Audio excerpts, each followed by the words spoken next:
Hi friends, welcome to Radhamma వంటలు. మామిడికాయ season start అయింది కదా. మరి మీ ఇంట్లో మామిడికాయ పప్పు చేసుకున్నారా? పుల్లని మామిడికాయతో పప్పు చేసుకుని తింటే ఎంత బాగుంటుందో తెలుసా? మన ఛానల్లో ఫుల్ వీడియో ఉంది, వెళ్ళి చూసేయండి. పుల్లని మామిడికాయ పప్పు ఎలా చేయాలనుకుంటున్నారా?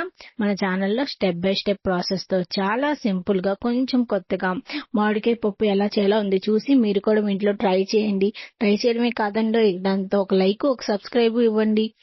అలా వేడి వేడి అన్నంలో ఈ పుల్లని మామిడికాయ పప్పు వేసుకుని, కొంచెం నెయ్యి వేసుకుని, కొంచెం వడియాలతో పాటు కొత్తగా పట్టిన ఆకాయ వేసుకుని తినండి.